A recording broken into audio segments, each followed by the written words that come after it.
Living in an apartment means your Wi-Fi router has more social interactions than you do.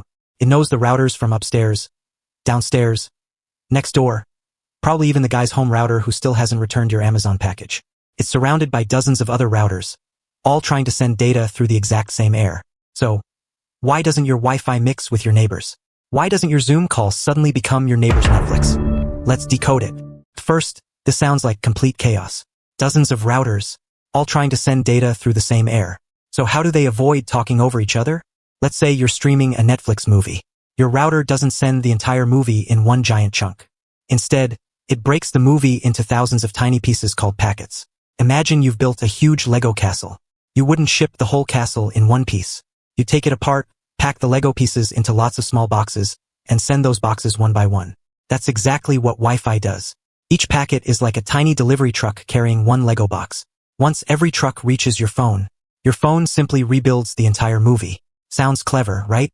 Well, now imagine every router in your apartment building sending thousands of these delivery trucks every second. That's where the real traffic begins. Think of a Wi-Fi channel as a single lane road. Hundreds of tiny delivery trucks are trying to use that road every second. But only one truck can use that lane at a time. That's why, before sending anything, your router first listens to check whether someone else is already using the channel. If it's busy, simply waits. Most of the time, that's enough to keep traffic flowing smoothly. But every once in a while, two routers both think the road is clear and start driving at the exact same moment.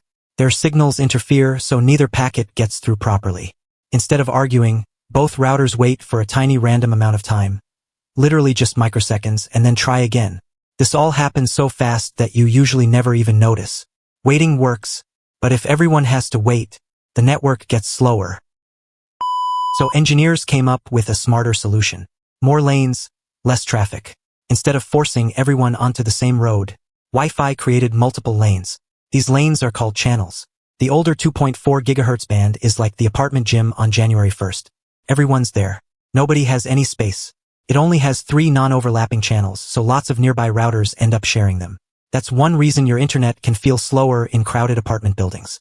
The newer 5 GHz band is much better. Think of it as opening a brand new highway. More lanes, less traffic, higher speeds. The only catch, this highway doesn't go as far. 5 GHz signals lose strength much faster when they pass through walls. Ironically, that's actually a good thing.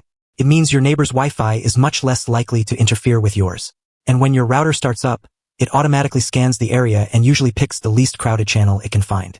But even if your router and your neighbor end up sharing the exact same channel, there's still one final reason your Wi-Fi doesn't mix with theirs. Same air, different conversation. Your phone can actually hear your neighbor's Wi-Fi. It's like overhearing two people speaking Japanese when you only know English. You hear the sounds, but they don't mean anything to you. Every Wi-Fi packet has a destination address attached to it. Your phone quickly checks. Is this addressed to me? If not, it ignores it. And even if someone somehow grabbed your Wi-Fi packets, they'd still be useless, because they're encrypted using your network's unique security key. So your apartment isn't full of Wi-Fi chaos. It's more like dozens of conversations happening in the same room. Everyone waits for their turn to speak. They use different lanes whenever possible. And even if you overhear someone else's conversation, it's locked in a language only they understand. Which is why your neighbor's Wi-Fi never becomes your Wi-Fi.